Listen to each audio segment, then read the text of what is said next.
The House chamber hummed with tension as Representative Jasmine Crockett approached the podium. She had just begun presenting her argument on voting rights legislation when Speaker Mike Johnson's voice cut sharply through the chamber. "The gentlewoman will suspend," Johnson declared, his gavel coming down with unusual force. "You are out of order and spreading misinformation about this chamber's procedures." The interruption drew immediate murmurs. Crockett paused, her expression calm but resolute as she looked directly at the Speaker. She reached slowly into her portfolio and withdrew a single document. "Mr. Speaker, with all due respect," she stated, her voice steady and clear, "before you continue interrupting, you might want to review the Congressional record from last Tuesday's session. I have it right here, and what it contains may interest every member of this House." Johnson's confident expression faltered slightly. The document in Crockett's hand was about to change everything. The confrontation between Speaker Mike Johnson and Representative Jasmine Crockett had been building for months. Their paths to this moment reflected fundamentally different approaches to governance and procedure. Speaker Johnson had risen through Republican ranks with a reputation as a procedural traditionalist. A former attorney with 20 years of constitutional law experience, he had built his career on strict interpretations of congressional rules and traditions. Since assuming the Speaker's position, he had frequently cited procedural rules to limit debate on contentious legislation, particularly regarding voting rights and electoral reform. "Rules exist for a reason," he had stated in his acceptance speech. "They provide the framework for fair and productive governance." His leadership style had earned praise from conservatives who valued his orderly management of House proceedings, yet critics noted his tendency to enforce procedural rules more stringently against members of the opposition. Representative Jasmine Crockett brought a different background to Congress. Before her election, she had served as a civil rights attorney with a distinguished record of voting rights litigation. Her legal expertise had earned recognition from the National Bar Association, which honored her with its Civil Rights Advocate Award. Since joining Congress, she had quickly established herself as a formidable voice on constitutional matters and parliamentary procedure. "The rules of this House exist to facilitate democratic representation, not obstruct it," Crockett had stated in her first floor speech. "When procedure is weaponized to silence debate, we betray our fundamental purpose." The specific conflict centered on H.R. 4, the Voting Rights Advancement Act. Johnson had consistently limited debate on the bill, citing time constraints and procedural requirements.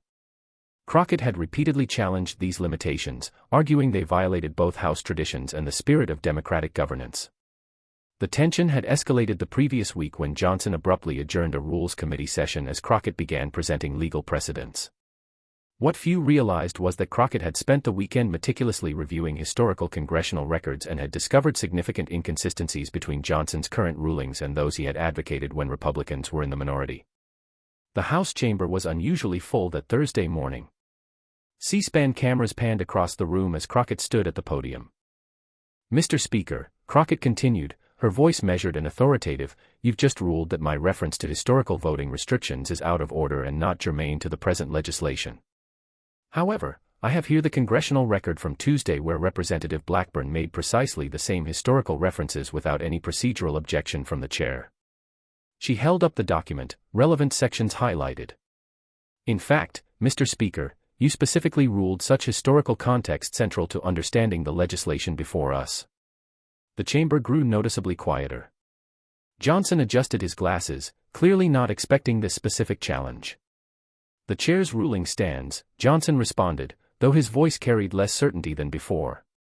"Each session has its own context, and the chair determines germaneness based on the immediate proceeding." Crockett nodded respectfully. "I appreciate the chair's perspective. However, House Rule 17 is quite clear that rulings on germaneness must be consistent within the same legislative session when addressing substantially similar subject matter." She produced a second document. "This is from Jefferson's Manual, which governs our proceedings when our standing rules are silent. Section 628 explicitly states that inconsistent rulings on germaneness within the same session create a point of order." Murmurs spread through the chamber. Johnson conferred briefly with the parliamentarian, whose concerned expression was visible to everyone.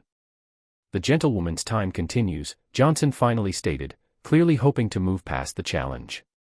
But Crockett wasn't finished. "Thank you, Mr. Speaker. But with respect, I believe this inconsistency merits more than simply continuing my time. It raises fundamental questions about the equal application of our rules. She produced a third document. I've documented 27 instances in the past 4 weeks where members of the majority party were permitted to make historical references identical to those you just ruled out of order when I attempted them. The chamber erupted in murmurs. Even some Republican members appeared concerned. Representative James Morton, a respected senior Republican known for procedural integrity, rose to a point of order. Mr. Speaker, I believe the gentlewoman from Texas raises a legitimate procedural concern that merits the chair's full consideration. Johnson could no longer frame this as merely partisan maneuvering. The chair recognizes the potential inconsistency, he conceded reluctantly. However, context matters in procedural rulings. With respect, Mr. Speaker, Crockett interjected, producing yet another document. I anticipated that response. This is from your own Law Review article published in 2018 entitled, Procedural Consistency as a Constitutional Value. In it you wrote, and I quote, procedural rules and deliberative bodies derive their legitimacy from consistent application regardless of political outcome. When rules are applied differently depending on who benefits, the foundation of democratic governance is undermined. The chamber fell completely silent. Furthermore, Crockett continued, her voice gaining strength, I have here the transcript from your Speaker acceptance speech where you pledged that under your leadership, House rules would be applied with absolute consistency regardless of party affiliation. She paused, letting the weight settle. Mr. Speaker, this isn't about you or me, or Democrats versus Republicans. It's about whether the rules of this House mean what they say, or whether they change based on political convenience. Johnson attempted to regain control. The gentlewoman's procedural concerns are noted. They can be addressed in the Rules Committee rather than delaying this important floor debate. Crockett nodded. I would welcome Rules Committee consideration. However, Mr. Speaker, there's a more immediate concern. She produced a final document, House Rule I, Section 5. When a procedural ruling contradicts a recent ruling on substantially similar matters, any member may appeal the ruling of the chair directly to the House. Therefore, Mr. Speaker, I respectfully appeal the ruling of the chair and ask for an immediate vote on whether your ruling shall stand. This rare move forced every representative to take a public position on procedural consistency. As the electronic voting board lit up, the turning point came. In a stunning break from party line voting, 17 Republicans joined Democrats to overturn the Speaker's ruling. Final tally, 234 to 201. Never in recent congressional history had a Speaker's procedural ruling been overturned on the House floor. Johnson stood visibly processing this unprecedented rebuke. The ruling of the chair is not sustained, he announced, his voice notably subdued. The gentlewoman from Texas may proceed with her remarks, including the historical references previously ruled out of order. As Crockett returned to the podium, the atmosphere had transformed. Thank you, Mr. Speaker, she began, her tone measured and without triumphalism. I appreciate the House's affirmation that our rules must be applied consistently if they are to retain their legitimacy. What we've witnessed today transcends partisan politics. The consistency of our procedural rules isn't a Democratic or Republican value, it's a democratic value with a small d.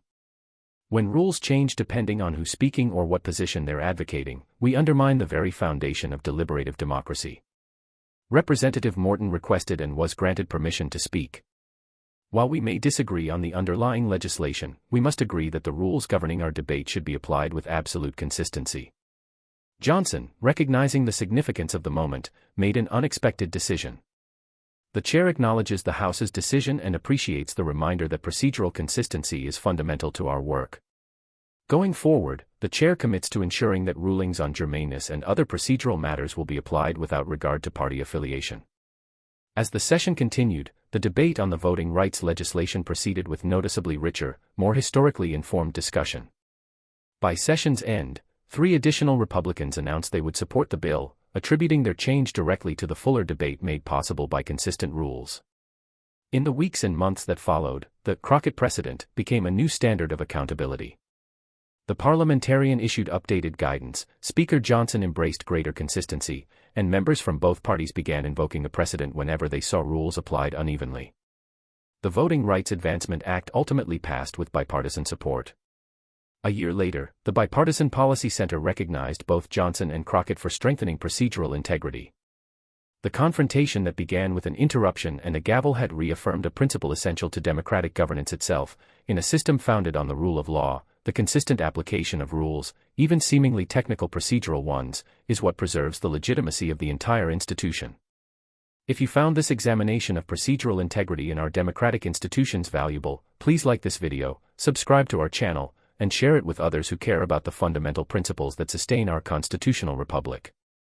Informed citizens are essential to preserving the foundations of our democracy.